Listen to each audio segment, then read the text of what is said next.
Welcome to Commerce Vision. In the last video, we discussed some accounting concepts. In this video, we will continue with the remaining concepts. Let's get started. The first concept is dual aspect concept means कि हर business transactions के दो effect होते हैं, इसलिए accounting में एक transaction को कम से कम दो अकाउंट में रिकॉर्ड किया जाता है। जैसे हमने एक ट्रांजैक्शंस की है तो उसको हम कम से कम दो अकाउंट में रिकॉर्ड करते हैं। देखिए क्या लिखा है, मैं आपको सिर्फ हिंदी में बताऊंगी इसका मीनिंग। ड्यूल एस्पेक्ट अकाउंट का जो होता है सबसे इम्पोर्टेंट बेसिक कंसेप्ट है। पूरी अकाउंटेंसी जो होती है ना, जो वह है इसी कंसेप्ट पर बेस है। ये कंसेप्ट कहता है कि हर बिजनेस ट्रांजैक्शंस के दो इफ़ेक्ट होते हैं। कोई भी ट्रांजैक्शन सिर्फ एक अकाउंट को इफ़ेक्ट नहीं करती, इसलिए हर ट्रांजैक्शन को अकाउंटिंग में दो जगह रिकॉर्ड किया जाता है, सिर्फ एक अकाउंट में एंट्री नहीं होगी। ये आपको ध्यान रखना है। जैसे ट्रांजैक्शंस हमने कर रहे हैं, जैसे ओनर ने इन्वेस्ट किया 5 लाख, इट मीन्स वह बिज़नेस में कैश लेके आया, बिज़नेस में कैश बढ़ा और क्या लेके आया, कैपिटल। कैश के साथ क्या होगा, कैपिटल आएगी। और अगर वह लैपटॉप लेके आता है, ख़रीदता है 60,000 का, इट मीन्स बिज़नेस में क्या आया, लैपटॉप आया और कैश क्या चला गया, इसलिए इसकी 2 इफ़ेक्ट्स हो गए। और नेक्स्ट इज़ सैलरी पे। अगर उनकी सैलरी पे कर रहे हैं वो, तो सैलरी क्या है, एक एक्सपेंस है, एक्सपेंस बढ़ गया और इसके साथ क्या है, अगर सैलरी पे कर रहे हैं तो क्या जाएगा, हमारे ओर से पैसा जाएगा। इसलिए हम ड्यूल एस्पेक्ट क्यों यूज़ करते हैं, क्योंकि हम एक ट्रांजैक्शंस को दो अकाउंट में रिकॉर्ड करते हैं। And the next is example देखिए, Ram started business by investing in the sum of the 50 lakh. 50 lakh से उसने बिजनेस किया है और वह अपने बिजनेस में एसेट लेके आया। एसेट क्या है, कैश लेके आया है, वो क्या है, एसेट है। और इसके साथ ही उसकी अगर वो कैश लेके आता है तो कैपिटल भी इंक्रीज़ होगी बिजनेस में। दैट मीन्स वन ट्रांजैक्शन से दो अकाउंट्स में इसको रिकॉर्ड किया जाएगा, कैश भी बढ़ जाएगा और कैपिटल भी इंक्रीज़ हो जाएगी। सेकेंड एग्जाम्पल भी सेम है। Aman start clothing store by investing 10 lakh. It means cash लेके आएगा, वो कैश क्या है, एसेट है, इंक्रीज़ होगी 10 लाख से, उसके साथ कैपिटल भी इंक्रीज़ होगी। इट मीन्स 2 अकाउंट्स इसके साथ इफ़ेक्ट करते हैं, कौन सा, cash account and capital account. And the third one is business ने परचेज़ किया फर्नीचर 80,000 से इन कैश। अगर फर्नीचर आया है, इट मीन्स फर्नीचर इंक्रीज़ हो गया और गया क्या है, कैश चला गया। 2 अकाउंट्स क्या बनेंगे, furniture account and cash account. And the next, business purchase goods. Business ने गुड्स परचेज़ की 50,000 से और क्रेडिट पर कर ली। इट मीन्स गुड्स क्या है, इंक्रीज़ होगी और लायबिलिटी जो है हमारी बढ़ गई। It means purchase account and creditors account. अगर हमने क्रेडिट पर लिया है, इट मीन्स वो क्या है, हमारी लायबिलिटी हो जाती है। तो बच्चों, ड्यूल एस्पेक्ट इसलिए ज़रूरी है, अगर हम कोई भी ट्रांजैक्शंस करते हैं तो एक ट्रांजैक्शंस को हमें दो अकाउंट में रिकॉर्ड करना है। Next is revenue recognition concept. यह कंसेप्ट कहता है कि इनकम तभी बुक में रिकॉर्ड की जाएंगी जब हम रिलीज़ कर देंगे गुड्स को। रिलीज़ मतलब जब बिज़नेस को अधिकार मिल जाता है इनकम कमाने के लिए, उसको हम रिलीज़ बोलते हैं। सिर्फ पैसा कमाने के लिए नहीं रिकॉर्ड करना। जैसे मान लीजिए आपने गुड्स दे दी, चाहे वह कस्टमर कैश में ले चाहे क्रेडिट में ले, इट मीन्स आपको अधिकार मिल गया, बिज़नेस को अधिकार मिल गया, अभी उसको इनकम होगी ही होगी अगर उसने गुड्स दे दी हैं। मान लीजिए आपने किसी कस्टमर्स को गुड दे दिया लेकिन उसने पैसा नहीं दिया, इट मीन्स क्या है, आपने तो गुड्स दे दी, फ्यूचर में तो इनकम होगी ही ना, इसलिए उसको हम रिकॉर्ड करेंगे।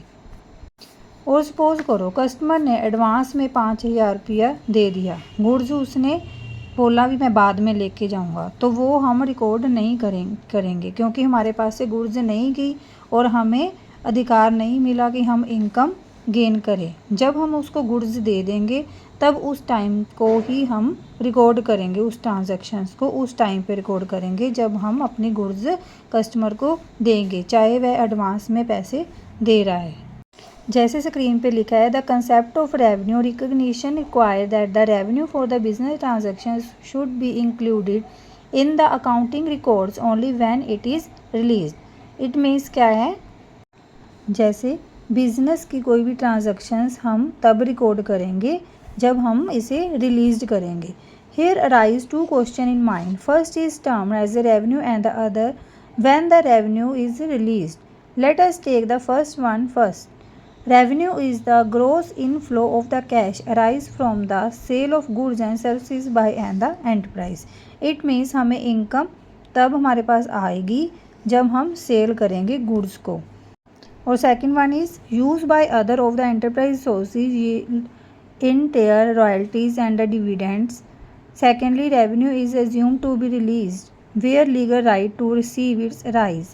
It means कभी कभी बिजनेस अपने रिसोर्सेज दूसरों को यूज़ करने के लिए देते हैं और उसे भी इनकम होती है, जैसे कैश दे दिया फिर उसके बदले में हमें क्या मिलेगा, इंटरेस्ट। यह भी क्या है, रेवेन्यू का ही एक पार्ट है।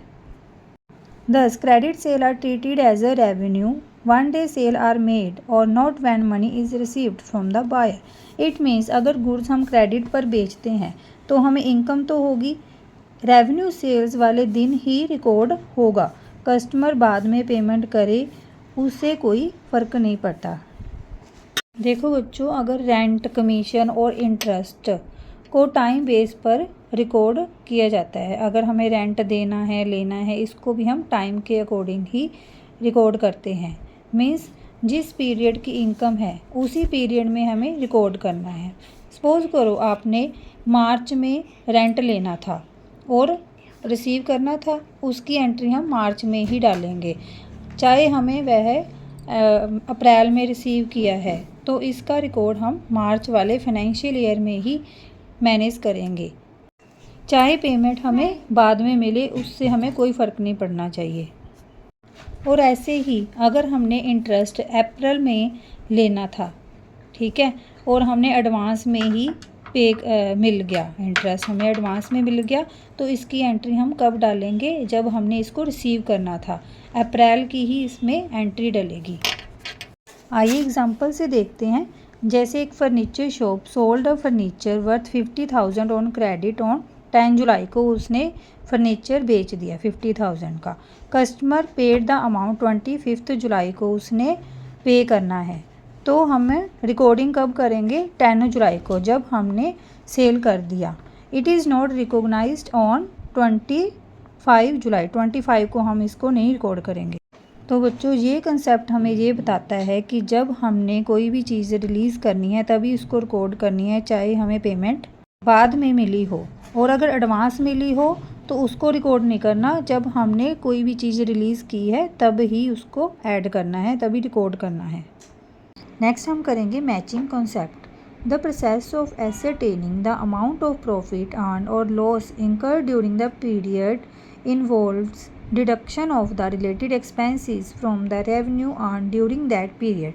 It means किसी भी पर्टिकुलर पीरियड का जो प्रॉफिट हमने निकालना है, चाहे वो मंथ का निकालना है या ईयरली निकालना है, उस पीरियड की इनकम में से उस पीरियड के जो एक्सपेंसेस हुए हैं उनको हम माइनस करके हमें पता चलेगा कि हमें कितना प्रॉफिट हुआ है।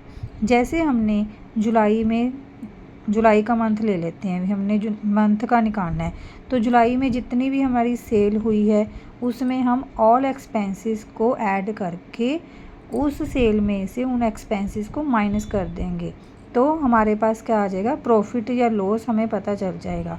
मैचिंग कॉन्सेप्ट का यही मीनिंग है भी, एक पर्टिकुलर पीरियड पर हमने जो भी एक्सपेंसेस कुछ भी किया है उन सबको एक्सपेंसेस को उसी पीरियड में उसी सेल में से माइनस करना है।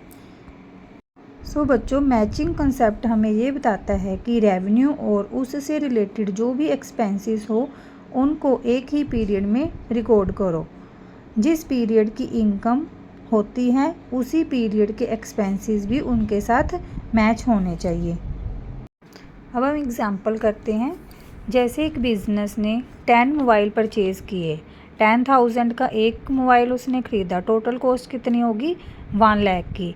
During the accounting period the business sold 6 mobile phones उसने क्या किया, 6 फ़ोन बेच दिया 1,20,000 के। अब हम क्या करेंगे, मैचिंग करेंगे रेवेन्यू और एक्सपेंसेस की। देखो रेवेन्यू मीन्स क्या, इनकम कितनी हुई है, उसने 6 मोबाइल सेल किए हैं, इसलिए हम भी यही देखेंगे कि 6 मोबाइल की कॉस्ट कितनी है। हम ये नहीं देखेंगे कि हमने 10 मोबाइल ख़रीदे थे, उसकी कॉस्ट नहीं देखेंगे। जितनी उसने सेल की है उसकी ही हम कॉस्ट देखेंगे कि हमें कितने के वो मोबाइल आए थे। सो हमें ये देखना है कि हमने सेल किए हैं 6 मोबाइल, और 6 मोबाइल की ही हम मेन कॉस्ट देखेंगे। तो देखो हमारी कॉस्ट कितनी थी 6 मोबाइल की, 60,000, और हमने सेल कर दिए 1,20,000 के। सो हमें क्या हो रहा है, प्रॉफिट हो रहा है। अगर इसी पीरियड में हमने कुछ भी रेंट पे किया है, इलेक्ट्रिसिटी बिल पे किया है, तो उसको भी हम इन एक्सपेंसेस को भी ऐड करते 60,000 में। सो अब आपको मैचिंग करनी है भी, हमें एक साल में कितना प्रॉफिट हुआ है, सब एक्सपेंसेस उसी टाइम में मैच करने हैं। Next is full disclosure concept. It means financial statement जो होती है, कौन सी होती है फाइनेंशियल स्टेटमेंट, जो क्या है एक बिजनेस अपने अकाउंटिंग पीरियड में बनाता है लास्ट में प्रॉफिट और लॉस देखने के लिए। जैसे ट्रेडिंग अकाउंट है, profit and loss account, balance sheet, इन सब की इंफॉर्मेशन ओनर नहीं देखता, इसको बहुत सारे लोग यूज़ करते हैं। जैसे इन्वेस्टर हो गए, लैंडर्स, सप्लायर, गवर्नमेंट, कस्टमर्स, ये सब। अब आप देखिए जो आपकी स्क्रीन पे लिखा है, इसको मैं हिंदी में कन्वर्ट करके बताती हूँ। Information provided by the financial statement are used by the different group of people such as the investors, lenders, suppliers and other in taking various decisions. It means क्या है, जो हमारे पास फाइनेंशियल स्टेटमेंट की information होती है उसको अलग अलग लोग जो है यूज़ करते हैं। In the corporate form of the organization, there is a distinction between those managing the affair of the enterprise and those owning it. It means company में ओनर और मैनेजर अलग होते हैं। ओनर कंपनी का मालिक होता है और मैनेजर जो है वो कंपनी को चलाता है। सो मैनेजर ही ओनर को फाइनेंशियल स्टेटमेंट देगा। देखो बच्चों, फाइनेंशियल स्टेटमेंट ही वह डॉक्यूमेंट होता है जिसके थ्रू कंपनी अपनी फाइनेंशियल इंफॉर्मेशन सब लोगों को पहुंचाती है। इसलिए फाइनेंशियल स्टेटमेंट में हर इम्पोर्टेंट इंफॉर्मेशन जो होती है वो ऑनेस्टली होनी चाहिए और फुल इंफॉर्मेशन हो और adequate disclosure of all the information. It means क्या है, फुल जानकारी हमें उस इंफॉर्मेशन में, उस फाइनेंशियल रिपोर्ट में होनी चाहिए। इसको मैं एक एग्जांपल के साथ समझाती हूँ। जैसे ABC limited reported a profit of 15 lakh का उनको प्रॉफिट हुआ है। Company is also facing a pending legal case, उनका केस चल रहा है 50 लाख का। According to the full disclosure concept, the company must disclose this legal case in its a financial statement. वो अपने फाइनेंशियल स्टेटमेंट में जो यह केस चल रहा है, लीगल केस चल रहा है, उसको भी दिखाएंगे। ये क्या करेगा, this help the investors, bank and creditors make the right financial decision.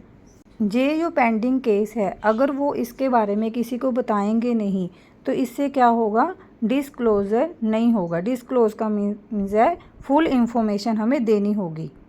अगर सपोज़ करो हमने बैंक में जाना है और लोन लेना है, अगर हम उनको ये बताएंगे नहीं कि हमारी लीगल केस चल रहा है 50 लाख का, तो क्या वह हमें लोन देंगे? नहीं देंगे। अगर उनके पास फुल इंफॉर्मेशन होगी, डिस्क्लोजर हो गया सारी फाइनेंशियल इंफॉर्मेशन, देन वे डिसाइड करेंगे कि क्या डिसीज़न लेना है, इनको लोन देना है या नहीं देना। सो आपको फुल इंफॉर्मेशन देनी होती है। जब भी फाइनेंशियल स्टेटमेंट बनती है तो उसमें कुछ भी छुपाना नहीं चाहिए। And the next is consistency concept. Consistency means होता है निरंतरता, मीन्स सेम मेथड ही जब हम फाइनेंशियल स्टेटमेंट यूज़ करते हैं तो एक फर्म को क्या करना चाहिए, सेम मेथड ही यूज़ करना चाहिए। देखिए, the accounting information provided by the financial statement would be useful in drawing conclusions regarding the working of the enterprise only when it allows the comparison over the period of the time as well as with the working of the other enterprise. It means financial statement की जो information है तभी useful होती है जब हम उससे company की परफॉर्मेंस को समझ सकें। अगर हमें देखना है कि कंपनी पिछले साल से बेटर परफॉर्म कर रही है या नहीं, तो फाइनेंशियल स्टेटमेंट रिलायबल होनी चाहिए, मीन्स विश्वास वाली होनी चाहिए। फाइनेंशियल स्टेटमेंट देखो तभी यूज़फुल होती है जब हम सेम कंपनी के अलग अलग ईयर को कंपैरिजन कर सकें, means inter period comparison. Inter period comparison क्या होता है? भी सेम कंपनी है उसके अलग अलग ईयर्स को कंपेयर करना और दो अलग कंपनीज़ को कंपेयर कर सकें, और जो फाइनेंशियल स्टेटमेंट बनी है उससे हम क्या कर सके, इंटर फर्म कंपैरिजन, मीन्स दो अलग अलग कंपनीज़ का कंपैरिजन, किसने ज़्यादा प्रॉफिट कमाया है और किसने कम कमाया है। सो बच्चों, जो फाइनेंशियल स्टेटमेंट है वो कंसिस्टेंसी से बनानी चाहिए, मीन्स एक ही मेथड से बनानी चाहिए। अगर हम राइट करें 2025 में 2 लाख का प्रॉफिट हुआ है और 2026 में 25 का, तो हम कंपेयर कर सकते हैं। और ये कंपैरिजन तभी पॉसिबल है जब कंपनी हर साल सेम अकाउंटिंग मेथड यूज़ करती है। अगर कंपनी इस मेथड को चेंज करेगी तो क्या होगा, प्रॉफिट। एग्जाम्पल के लिए मैं आपको समझाती हूँ। जैसे फिक्स एसेट है हमारी कंपनी में, कंप्यूटर है, फर्नीचर है, और उस पर डेप्रिसिएशन लगता है। डेप्रिसिएशन क्या होता है? टाइम के अकॉर्डिंग जो हमारे पास एसेट है उसकी कीमत कम होती है। डेप्रिसिएशन को जब हम फाइंड करते हैं उसके लिए 2 मेथड यूज़ करते हैं। एक तो होता है स्टेट मेथड और दूसरा होता है रिटन डाउन मेथड। अगर देखो कंपनी ने फर्स्ट ईयर 2025 में डेप्रिसिएशन को फाइंड करने के लिए स्टेट लाइन मेथड यूज़ करते हैं और 2026 में भी वही मेथड यूज़ कर रहा है, तो इट मीन्स उसका प्रॉफिट कंसिस्टेंसी कॉन्सेप्ट यूज़ कर रहा है और प्रॉफिट भी पता चल जाएगा। और अगर सेम वैसे ही अगर 2025 में उसने स्ट्रेट लाइन मेथड यूज़ किया है और 2026 में रिटर्न डाउन वाला मेथड यूज़ किया है विदाउट एनी वैलिड रीज़न से, तो देन डेप्रिसिएशन की अमाउंट क्या होगी, चेंज हो जाएगी। तो इसी तरह अगर हम मेथड चेंज करेंगे तो प्रॉफिट भी चेंज हो जाएगा और कंसिस्टेंसी नहीं रहेगी। सो अगर हम फाइनेंशियल स्टेटमेंट बना रहे हैं तो हमें हर साल सेम मेथड ही यूज़ करना होता है। आपकी स्क्रीन पर एक एग्जांपल दी हुई है। ABC लिमिटेड ने परचेज़ की है 1 लाख की मशीन और 2025 में उन्होंने कैलकुलेट किया डेप्रिसिएशन स्टेट लाइन मेथड से और 2026 में अगेन वही मेथड यूज़ किया। As the same accounting method is follow every year, हर साल सेम मेथड यूज़ किया। इससे क्या है, उनको कंपेयर करना इजीली हो जाता है और इसको हम कंसिस्टेंसी कंसेप्ट कहते हैं। Conservatism concept, it is also called the prudence. देखो बच्चों, जब हम बिज़नेस करते हैं, अगर वह अच्छा चल रहा है, बिज़नेस में सेल परचेज एक्सपेंसेस हो रहे हैं, अगर सपोज़ किसी ईयर अनएक्सपेक्टेड लॉस हो गया, जैसे फायर होगी, चोरी होगी, देन एकदम लॉस को संभालने के लिए हमें क्या है, तैयार रहना चाहिए। इसलिए बिज़नेस क्या करता है, उस अनएक्सपेक्टेड लॉस को पहले से ही रिकॉर्ड कर लेता है। अगर बिज़नेस को लगता है यह लॉस हो सकता है, देन उस लॉस के होने का वेट नहीं करना, पहले ही रेडी रहना चाहिए। बट एक्सपेक्टेड प्रॉफिट को पहले से ही रिकॉर्ड नहीं करना, जब प्रॉफिट होगा तब देखा जाएगा। सो लॉस के लिए खुद को प्रिपेयर करने के लिए हम क्या करते हैं, एक प्रोविज़न बनाते हैं। यह कंसेप्ट देखो बच्चों, ये कहता है हमें बिज़नेस को सेफ चलाने के लिए अगर लग रहा है कि फ्यूचर में प्रॉफिट होगा तो प्रॉफिट को रिकॉर्ड नहीं करना, अनएक्सपेक्टेड प्रॉफिट को रिकॉर्ड नहीं करना। सिर्फ किसको रिकॉर्ड करना है, अगर हमें लग रहा है फ्यूचर में हमें लॉस होगा, उस लॉस को हमें रिकॉर्ड करना है। और उस रिकॉर्ड को क्यों रिकॉर्ड करना है, क्योंकि ये जो कंसेप्ट हमें ये बताता है कि हम अपने बिज़नेस को कैसे लॉस से बचा सकते हैं। एग्जाम्पल से देखिए, ABC लिमिटेड कंपनी ने 1 लाख की गुड्स क्रेडिट दे दी राम को। कुछ टाइम बाद कंपनी को पता चलता है कि राम की जो फाइनेंशियल प्रॉब्लम है, वह कुछ भी फाइनेंशियल प्रॉब्लम फेस कर रहा है और वह 20,000 हमें वापस नहीं कर पाएगा, पॉसिबिलिटी नहीं लगती कंपनी को। देन कंपनी क्या करेगी, उस 2000 के पॉसिबल लॉस को रिकॉर्ड करेगी, बिकॉज अकाउंटिंग हमेशा सेफ साइड पर रहती है। कस्टमर ने मान लीजिए पेमेंट से मना नहीं किया बट हमें शक है, इसलिए अकाउंट में पॉसिबल लॉस को रिकॉर्ड किया जाएगा। अंडरस्टैंड, अगर आपको प्रॉफिट की एक्सपेक्टेशन है कि प्रॉफिट होगा फ्यूचर में, उसको पहले रिकॉर्ड नहीं करना। जब भी हमें फ्यूचर में प्रॉफिट होगा तब ही उसको रिकॉर्ड करना है। और इस कॉन्सेप्ट का मीनिंग ही ये है, अगर हमें फ्यूचर में लग रहा है लॉस होगा तो पहले ही उसको हम रिकॉर्ड करेंगे। And the next is materiality concept. It means, materiality means होता है इम्पोर्टेंट इंफॉर्मेशन। इम्पोर्टेंट जो इस चीज़ की इम्पोर्टेंस होती है उसको ही रिकॉर्ड करना होता है। देखिए फर्स्ट लाइन क्या है, the concept of materiality requires that accounting should focus on material fact. It means accounting करते समय इम्पोर्टेंट इंफॉर्मेशन पर ही ध्यान देना चाहिए। देखो बच्चों, अकाउंट में छोटी बात इक्वली इम्पोर्टेंट नहीं होती, हमें उन्हीं बातों पर फोकस करना चाहिए जो बिजनेस के लिए इम्पोर्टेंट होती है। And the next one, effort should not be waste in the recording and presenting facts which are immaterial in the determination of the income.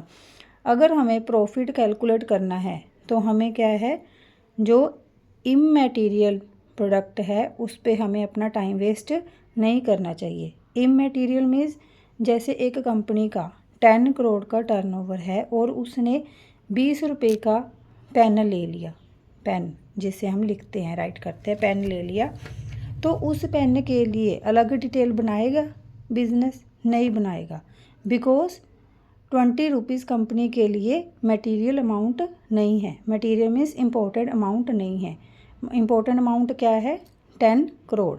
उस 10 करोड़ में से अगर उसने कोई महंगी चीज़ ली है, कोई मशीनरी ली है, कोई एसेट ली है, उस अमाउंट को ही वह इम्पोर्टेंट समझेगा क्योंकि वह महंगी है। और जिसकी कोई वैल्यू नहीं है, जैसे पेन की कोई वैल्यू नहीं है, उसको हम रिकॉर्ड नहीं करेंगे। जो इम्पोर्टेंट चीज़ होगी उसको ही रिकॉर्ड किया जाना चाहिए। The question that arise is here is what is material fact. Material fact क्या है, ये क्वेश्चन पूछा गया है। The materiality of a fact depend on it's nature and the amount involve. It means कोई भी इम्पोर्टेंट मटेरियल है या नहीं है कैसे पता चलता है, उसके नेचर से। नेचर मीन्स जो हमारे पास इंफॉर्मेशन है वह इम्पोर्टेंट है या नहीं है। अमाउंट से मीन्स अमाउंट कितनी ज़्यादा है। अगर किसी इंफॉर्मेशन को जानने से इन्वेस्टर, बैंकर, ओनर या डिसीज़न चेंज होता है, किसी के भी कुछ भी जानने से, इंफॉर्मेशन जानने से हमारा डिसीज़न चेंज होता है, तो वह क्या है, मटेरियल इंफॉर्मेशन है। सपोज़ करो बच्चों, एक बच्चे की पॉकेट में 5000 रुपीज़ है और जब वो पैदल जा रहा होता है तो उसके पॉकेट में से 5 रुपीज़ गिर जाते हैं, तो क्या वो उस 5 रुपीज़ को ढूंढेगा? नहीं ढूंढेगा। वो किसको ढूंढेगा? अगर उसके 5000 गुम हो जाएंगे तो 5000 को ही इम्पोर्टेंट देगा। इसलिए जिसकी चीज़ की ज़्यादा इम्पोर्टेंट होती है उसको ही हम अकाउंटिंग में रिकॉर्ड करते हैं। ऑब्जेक्टिविटी कॉन्सेप्ट क्या होता है? अकाउंटिंग के जो रिकॉर्ड है वो विश्वास वाले होने चाहिए, वेरीफिएबल होने चाहिए, सबूत वाले होने चाहिए। ठीक है, ये कॉन्सेप्ट हमें ये कहता है कि हर ट्रांजैक्शन को सिर्फ फैक्ट और प्रॉपर प्रूफ के बेसिस पर ही हमें रिकॉर्ड करने चाहिए।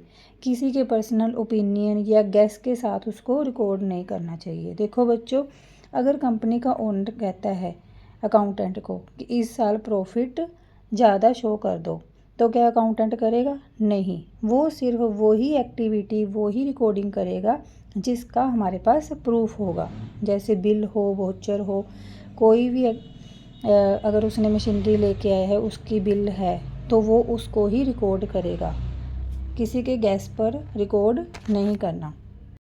देखो कॉन्सेप्ट मैंने आपको सभी करवा दिए हैं। अब आगे छोटे छोटे कुछ पॉइंट्स हैं वो मैं आपको समझाऊंगी। अब हम करेंगे बेसिस ऑफ अकाउंटिंग। 2 टाइप के होते हैं, cash basis and accrual basis. Cash basis क्या होता है? कैश बेसिस ऑफ अकाउंटिंग में अकाउंटिंग तब की जाती है जब कैश एक्चुअली रिसीव या पे किया जाता है। अगर पैसा अभी मिलना है या अभी देना है लेकिन एक्चुअल पेमेंट नहीं हुई तो कोई भी एंट्री नहीं की जाती। इसका एक ही रूल होता है, जब तक पैसा हाथ में नहीं आता तब तक एंट्री नहीं होगी। मान लीजिए 1 जुलाई को गुड्स सोल्ड की है क्रेडिट पर और कस्टमर ने 1 अगस्त को उसकी पेमेंट की है, तो कब रिकॉर्ड करेंगे? 1 अगस्त को ही इसकी रिकॉर्डिंग की जाएगी। और ये जो कैश बेसिस पर होता है, ये पहले होता था, छोटे व्यापारी कैश बेसिस फॉलो करते थे, इसमें ओनली कैश से रिलेटेड ही एंट्री की जाती थी। और अब भी कई छोटे छोटे व्यापारी होते हैं, बिजनेस छोटा होता है, तो वो ऐसे ही एंट्री करते हैं, जिनको इसकी नॉलेज नहीं होती, स्पेशल ट्रेनर स्टाफ नहीं होता, तो ये स्मॉल शॉपकीपर खुद ही हिसाब किताब करते हैं ओनली कैश में। कैश बेसिस में सिर्फ कैश से रिलेटेड ही एंट्री होगी, इसमें क्रेडिट की एंट्री नहीं की जाती। करेंगे एक्रूअल बेसिस। एक्रूअल बेसिस क्या होता है? जैसे हमने कैश बेसिस में सीखा भी, उसमें ओनली कैश इनफ्लो होता है, कैश आउटफ्लो होता है, लेकिन इसमें क्या होता है, कैश इनफ्लो के साथ क्रेडिट की एंट्री भी डाली जाती है। जैसे देखो, इनकम एंड एक्सपेंसेस को उसी टाइम रिकॉर्ड किया जाता है जब वह अर्न या इंक्यूर होता है, चाहे कैश बाद में रिसीव हो, चाहे हमें पे बाद में करना हो। इसमें कैश इम्पोर्टेंट नहीं होता, जो काम जिस मंथ में हुआ है उसी मंथ में ही उसकी एंट्री होगी। इसमें 2 चीज़ों में डिफरेंट किया जाता है, जैसे कैश रिसीव होना और कैश को रिसीव करने का राइट होना अलग बात है। कैश पे करना और कैश पे करने का प्रोसेस अलग होना, लीगल रिस्पॉन्सिबिलिटी होना, ठीक है। मींस अगर गुड्स सेल कर दी, इट मींस आपको पैसा लेने का राइट मिल गया। इसमें ऐसा होता है, जैसे कस्टमर ने आज कोई चीज़ खरीदी है लेकिन उसका पैसा क्या है, कस्टमर बाद में देगा, तो जब वह चीज़ लेके गया है उसकी ही एंट्री तब डलेगी जब उसने परचेज़ की है। देखो, अगर उसने 20 मार्च को कोई भी चीज़ ली है, क्रेडिट पर ली है, कस्टमर पे कर रहा है 10 अप्रैल को, 20 मार्च को ली है उसने और 10 अप्रैल को उसने पेमेंट की है, और जिस डेट पर उसने चीज़ ली है उसी को ही रिकॉर्ड किया जाएगा। जैसे उसने 20 मार्च को लिया है तो 20 मार्च को ही उसकी रिकॉर्डिंग की जाएगी। जैसे ही वर्क डन होता है वैसे ही एंट्री डाली जाएगी। सो बच्चों, एक्रूअल बेसिस का मेन मीन यही है कि जब भी ट्रांजैक्शन होती है तब ही उसको रिकॉर्ड करना है, ना कि तब रिकॉर्ड करना है जब हमें कैश रिसीव हुआ हो या हमने कैश पे किया हो। आई होप आपको ये बेसिक कॉन्सेप्ट समझ आए हों। मिलते हैं नेक्स्ट वीडियो में, तब तक के लिए आप मेरी वीडियो लाइक करें, सब्सक्राइब करें और अपने फ्रेंड्स के साथ शेयर करें। Thank you.